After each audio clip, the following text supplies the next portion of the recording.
Creating more gratitude internally for your life is a huge aspect of having a great meditation practice. So, cultivating gratitude starts from within. It's a reflection process. You go throughout all of your life and start with what's easy to feel grateful for. Right? We don't want to go deep into the heavy stuff real quick. We want to start with some nice, fluffy stuff. The easy spiritual stuff. Everything is love. Everything is great. Go into those feelings first for gratitude. Go into, my mom, she read me bedtime stories, and that was such a loving thing for her to do. I'm so grateful I have a mom who loves me.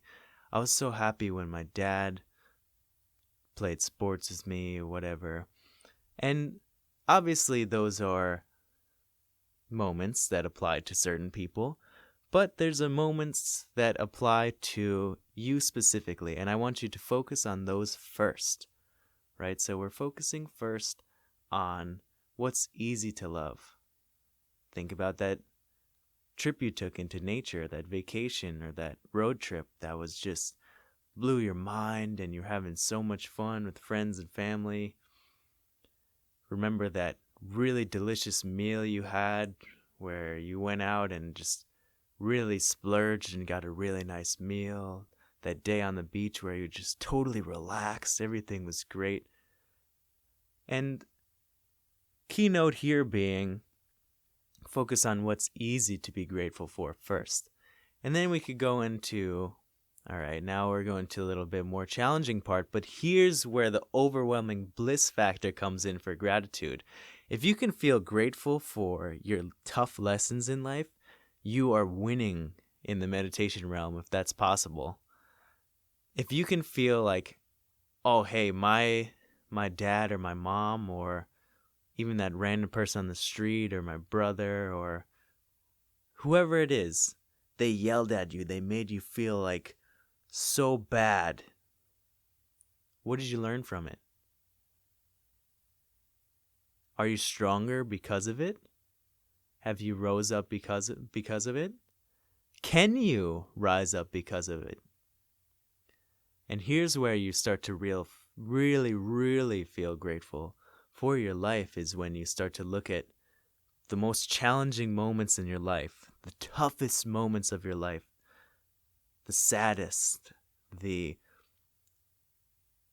most intense moments in your life, and look at them and say, where's the lesson in this?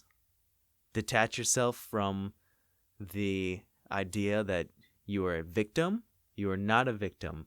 And that is the opposite of gratitude consciousness. Gratitude is everything that's good that happens to me, I'm grateful for, and it's a part of my joy experience and is a lesson.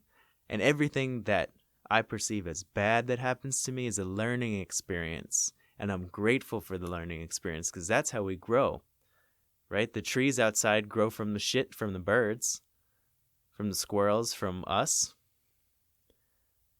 Same thing we do. We grow from our shit. We grow up from the compost below us, the energetic junk, the emotional junk, the I felt this, I felt that.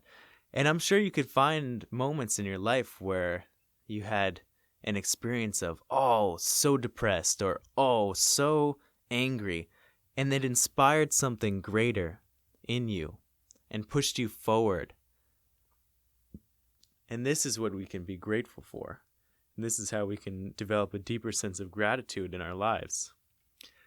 One thing I definitely want to bring up in terms of having an attitude of gratitude during meditation is stop comparing your life to anyone else's. I've heard many, I'm going to point out moms and dads, grandparents and aunties and uncles, use the term, oh, at least you have food on your table. Some people don't have food on their table. Don't compare. It's wrong. It's not a way to cultivate gratitude. You're just going to end up feeling sorry for somebody else.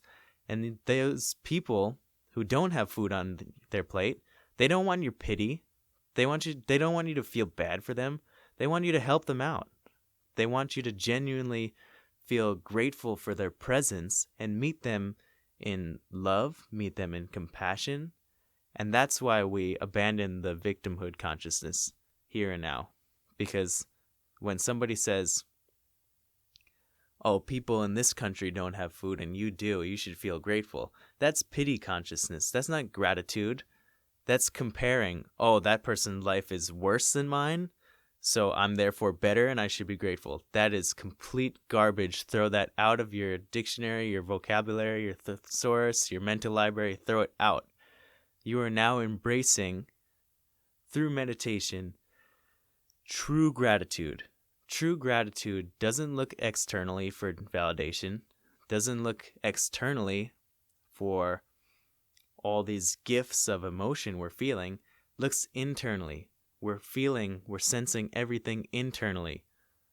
Even if you have 6 senses, even if you're feeling the aura of that person in your backyard that's raking the leaves, even if you're feeling the emotions in empathy from people, you're feeling it within. It's an internal game where you're developing gratitude for finding the wisdom, love, and appreciation present within you. And when you find that deep within you, understanding that you're constantly learning and you're constantly being presented with opportunities to grow, opportunities to discover more about life that you love, take that wave and ride it. Start to cultivate internal gratitude, like bubbling springs up from your feet all the way to your smile. And you'll get to a sense, if you keep practicing meditation, that you're going to feel so grateful that somebody could be yelling in your face and you're smiling at them because you're happy, because you know there's a lesson to be found in this and you're just waiting for it. You're saying, okay, what am I learning here? What am I learning here? And that's the attitude of gratitude, rather than, I won't even say what the other attitudes are. Forget that. Attitude of gratitude. Embrace it, embody it, cultivate it. Thank you.